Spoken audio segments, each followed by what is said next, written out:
Let's try to go back to the core subject that we're here to discuss, is what to do about Iran. And I think it's clear that from what's been going on the last 6 to 9 months, the question really has been, is there a way for the international community to convince the regime in Tehran, short of military force, to stay on this side of weaponizing its nuclear program?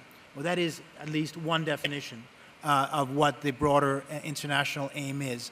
And I think one of the things that you've written about with great distinction is obviously some of the military dimensions of this, and what a more kinetic, as it's liked to be expressed in Washington, solution to this would look like. But before doing that, Max, as a military strategist, as someone who understands the region and the wars of not so distant past well, let me put it to you this way.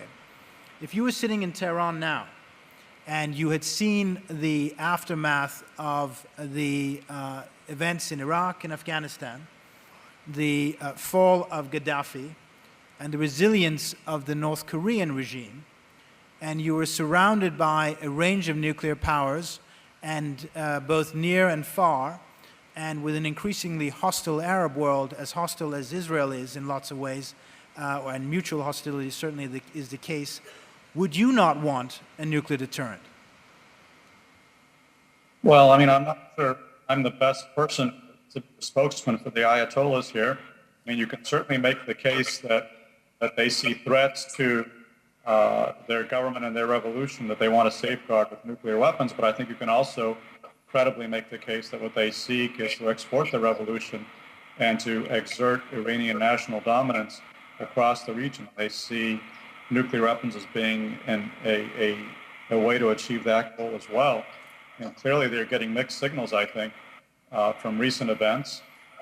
Certainly the aftermath of the regime change in Afghanistan and Iraq, orchestrated by the United States and Britain and our allies, no doubt gives the Iranians hope and makes the West wary of military action. On the other hand, the overthrow of despotic regimes with help from the West in Libya, without help from the West in places like Egypt, and the current ongoing turmoil in Syria, no doubt terrifies the Iranians. I think the regime is deathly afraid of their own people.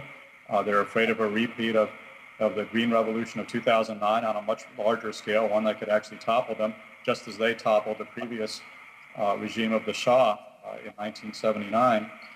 And again, I think that's another reason why they want nuclear weapons, because they look at the North Korean regime hanging on with basically no money, no credibility, nothing going for it except essentially nuclear weapons, and they say, hey, we want to get some of that too.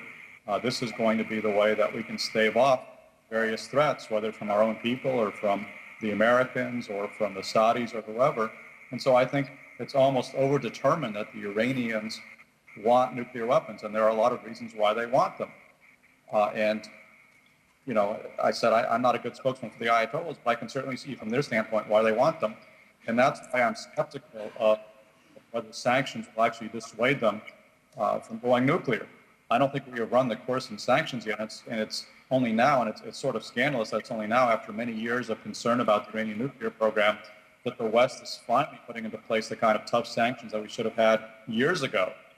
For example, sanctions on the central bank of Iran, or the EU embargo on Iranian oil, which is going to start in July. Maybe if it started 10 years ago, the situation would be different, but the reality is it didn't start 10 years ago. These tough sanctions are only taking effect now, at a time when the Iranians already have an estimated 145 kilograms of low-enriched uranium, enough for several atomic bombs. They go ahead and proceed with breakout capacity.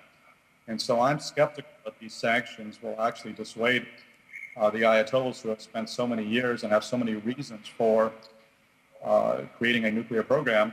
I'm skeptical that sanctions will cause them to abandon this quest, and nothing I've seen recently suggests that they in fact will, because there's been a lot of hoopla about the fact that talks have restarted with Iranians, and we just had negotiations in Baghdad. But the reality is, there's no visible progress in those negotiations. The Iranians are not giving up anything, and in fact, they are vowing defiance. In fact, just a couple of days ago, Ayatollah Ali Khamenei said that The obstacles enemies are in our path won't have any effect. Sanctions are ineffective.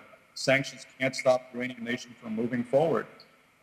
This is the line from Tehran. It doesn't give one hope that sanctions will lead to a diplomatic solution. This is obviously what I and everybody else would like to see happen. Thank you, Max.